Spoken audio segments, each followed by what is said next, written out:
विरोधी पक्षनेतेपदासाठी महाविकास आघाडीकडून हालचाली सुरू झाल्यात। अधिवेशनादरम्यान उद्धव ठाकरेंनी मुख्यमंत्री देवेंद्र फडणवीस यांची भेट घेतली। यावेळी दोघांमध्ये काही काळ चर्चा झाल्याची माहिती मिळते।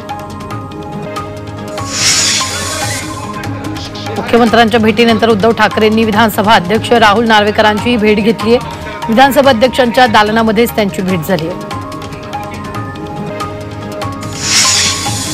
आमदार असेल खासदार असेल प्रत्येक जण मुख्यमंत्र्यांना भेटत असतात, अशीच भेट त्यांनी घेतली असेल अशी प्रतिक्रिया छगन भुजबळ यांनी उद्धव ठाकरेंनी देवेंद्र फडणवीस यांच्या भेटीवर दिली आहे।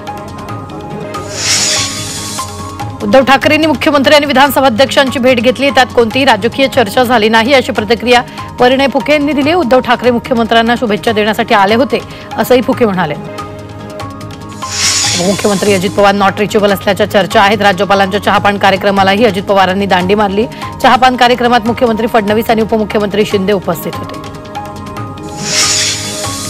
सामाजिक कार्यकर्ता अंजली दमानिया यांनी अजित पवारांच्या नॉट रिचेबलवर प्रतिक्रिया दिली। अर्थ खातं मिळत नसल्यानं अजित पवार नाराज होऊन नॉट रिचेबल झालेत का असा सवाल दमानिया यांनी उपस्थित केला। विधान परिषद सभापतीपदाची निवडणूक 19 डिसेंबरला होणार आहे। 18 डिसेंबरला अर्ज दाखल करण्याची शेवटची तारीख असणार आहे। विधानसभा पाठोपाठ आता विधान परिषदेतही भाजप सभापतीवर दावा करण्याची शक्यता आहे। विधान परिषद सभापतीपदासाठी भाजपचे आमदार राम शिंदेंच्या नावावर शिक्कामोर्तब झाल्याची सूत्रांची माहिती आहे। उद्या ते आपला उमेदवारी अर्ज भरणार आहे। शिवसेना नेत्या मनीषा कायंदेंची विधान परिषद मुख्य प्रतोदपदी नियुक्ती करण्यात आली आहे। कायंदे शिवसेना पक्षाच्या विधान परिषद मुख्य प्रतोद असणार आहेत। महाराष्ट्रात महायुतीचं सरकार निवडून आले, त्यांनी राज्याच्या हिताचे निर्णय घ्यावेत अशी प्रतिक्रिया उद्धव ठाकरेंनी दिली। तसंच ईव्हीएम बाबत आमचा लढा जनतेच्या माध्यमातून सुरू राहील असंही ठाकरे म्हणाले। शिवरायांच्या जन्मभूमीला मंत्रिमंडळात स्थान द्या अशी मागणी जुन्नरचे अपक्ष आमदार शरद सोनावणे यांनी केली। स्वराज्याची सुरुवातच शिवनेरीमधून होते, त्यामुळे आपल्यावर मंत्रिपद मागण्याची वेळ येऊ नये असं शरद सोनावणे यांनी म्हटलंय। छगन भुजबळांपाठोपाठ आमदार प्रकाश सोळंकेही नाराज आहेत। बीड जिल्ह्यातून मंत्रिपदासाठी सोळंके इच्छुक होते, पण संधी न मिळाल्यानं ते पक्षावर नाराज आहेत। नागपूर हिवाळी अधिवेशनाचं कामकाज सोडून सोळंके मतदारसंघात परतले। मंत्रिपद न मिळाल्यानं आपण नाराज नसल्याचा खुलासा भाजप नेते सुधीर मुनगंटीवार यांनी केलाय। कुठलंही पद कायमस्वरूपी नसतं, मात्र आपण पक्षाचं काम करतच राहणार असं वक्तव्य मुनगंटीवार यांनी केलं।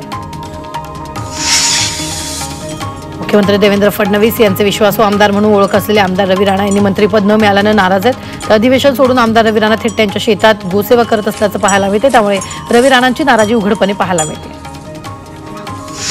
मंत्रिमंडळातील खातेवाटपाचा निर्णय 2 ते 3 दिवसांमध्ये होईल अशी माहिती मंत्री उदय सामंत यांनी दिली। महायुतीचे तिन्ही नेते एकत्र बसून खातेवाटपाबाबत निर्णय घेतील असंही उदय सामंत यांनी म्हटलं। छगन भुजबळ यांनी आज पुन्हा बंडाची भाषा केली। मी तुमच्या हातातलं खेळ नाही का, तुम्ही सांगाल तसंच वागणाऱ्यातला मनुष्य छगन भुजबळ नाही असं म्हणत भुजबळांनी ठणकावलं। छगन भुजबळ नाराज असून त्यांनी याबाबत आमच्याकडे खंत व्यक्त केली असं वक्तव्य राष्ट्रवादीचे नेते नरहरी झिरवाळ यांनी केले। तर वरिष्ठ नेते यावर तोडगा काढतील असं झिरवाळ म्हणाले। पुण्यात अजित पवारांविरोधात भुजबळ समर्थकांनी जिल्हाधिकारी कार्यालयासमोर आंदोलन केले। छगन भुजबळांना मंत्रिमंडळात स्थान न दिल्यानं निषेध आंदोलन करण्यात आले। यावेळी अजित पवारांविरोधात जोरदार घोषणाबाजी करण्यात आली। छगन भुजबळांच्या समर्थनार्थ पुण्यात समता परिषदेच्या कार्यकर्त्यांकडून निदर्शनं करण्यात आली। मंत्रिमंडळात भुजबळांना स्थान न दिल्याच्या निषेधार्थ आंदोलन करण्यात आले। दरम्यान अजित पवारांविरोधात जोरदार घोषणाबाजी करण्यात आली। बारामतीत उपमुख्यमंत्री अजित पवार यांच्या निवासस्थानासमोर ओबीसी समाजानं आंदोलन केले। छगन भुजबळांना मंत्रिमंडळात स्थान दिल्यानं ओबीसी समाजानं आपला रोष व्यक्त केला। महायुती सरकारचा निषेध नोंदवला। भुजबळांचे समर्थक आणि ओबीसी समाजानं राज्यभरात आंदोलन केलं। संसदेत आज वन नेशन वन इलेक्शन विधेयक सादर करण्यात आले। कायदा मंत्री अर्जुन मेघवाल यांनी हे विधेयक मांडले। काँग्रेसने या विधेयकाला विरोध करत ते मागे घेण्याची मागणी केली। वन नेशन वन इलेक्शन हे मोदींनी ठरवलं असून ते देशाच्या हिताचे तेच करणार असल्याचं शिवसेना खासदार श्रीकांत शिंदे यांनी म्हटलं।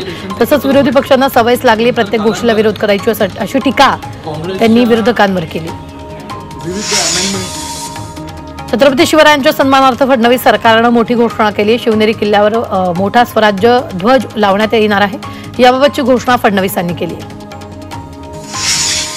सिद्धिविनायक मंदिर न्यासावरील सदस्याचा कालावधी वाढवण्यात आलाय। 3 वर्षावरून आता 5 वर्ष करण्यात आलाय। तर न्यासावरील सदस्य संख्या 9 वरून 15 करण्याच्या सुधारित विधेयकालाही विधानसभेत मंजुरी मिळालेली आहे। विरोधी पक्षनेतेपदाबाबत विरोधकांकडून अद्याप कुठलाही प्रस्ताव प्राप्त झालेला नाही अशी प्रतिक्रिया विधानसभा अध्यक्ष राहुल नार्वेकर यांनी दिली। तर याबाबत नियमानुसार कारवाई करू असंही नार्वेकर म्हणाले। सरकार येऊन 48 दिवस उलटले मात्र अद्याप महायुती सरकारचं खाते वाटप झालं नाही अशी टीका आदित्य ठाकरेंनी केली। तर राज्यात कायदा सुव्यवस्थेचा प्रश्न निर्माण होत असल्यानं गृह खात्याची धुरा कोणाकडे असणार हे समजणं गरजेचं असल्याचंही ते म्हणाले।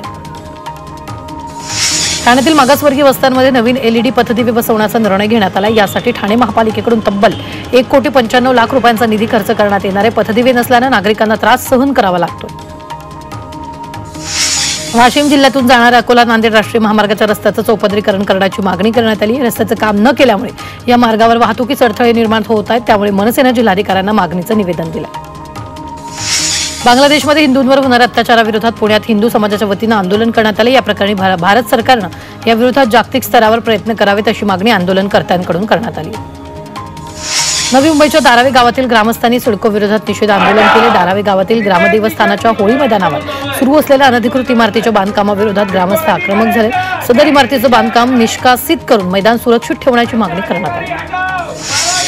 नाशिकमध्ये ऑल इंडिया इन्शुरन्स संघटनेकडून आंदोलन करण्यात आले। LIC विमा कामगारांना दिले जाणारे कमिशन कमी करून भविष्यात क्लॅकबॅक सारखा कायदा अस्तित्वात येऊ नये या मागणीसाठी LIC विभागीय कार्यालयासमोर आंदोलन करण्यात आले।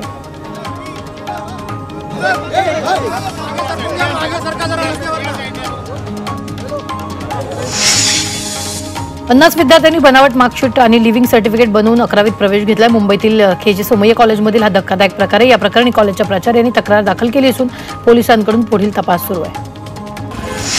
राज्यातील सरकारी रुग्णालयातील बनावट औषध प्रकरणी धक्कादायक माहिती समोर आली। रुग्णालयांना औषध पुरवठा करणाऱ्या एकाही कंपनीकडे GMP सर्टिफिकेट नव्हतं अशी माहिती पोलीस तपासात उघड झाली। कोकण रेल्वेच्या स्थानकांची दुरुस्ती देखभाल आणि नूतनीकरणासह मुंबई पोलिसांना आधुनिक शस्त्र देण्यासाठी निधीची तरतूद करावी अशी मागणी खासदार रवींद्र वायकर यांनी लोकसभेत केली। गड किल्ल्यांवर मद्यपान केल्यास आता शिक्षेची तरतूद करण्यात आली। यासाठी 1 लाख आणि तुरुंगवासाची शिक्षाची तरतूद केली। छत्रपती शिवरायांच्या समर्थनार्थ फडणवीस सरकारनं घोषणा केली। शिवनेरी किल्ल्यावर सर्वात मोठा स्वराज्य ध्वज लावला जाणार आहे आणि विधेयक विधानसभेत मंजूर झाला आहे। पुण्यातील पुस्तक महोत्सवाला भाजप प्रदेश अध्यक्ष चंद्रशेखर बावनकुळेंनी भेट दिली। नागपूरमध्ये पुस्तक महोत्सवाचं आयोजन करण्यात यावं अशी अपेक्षा यावेळी त्यांनी व्यक्त केली। मराठी भाषेला नुकताच अभिजात भाषेचा दर्जा मिळाला। त्यामुळे मराठी भाषेचा प्रचार आणि प्रसार व्हावा यासाठी अभिजात भाषेसंदर्भातील शासकीय योजना तसंच प्रकल्पाची माहिती देणारे स्टॉल पुणे पुस्तक महोत्सवात लावण्यात आले।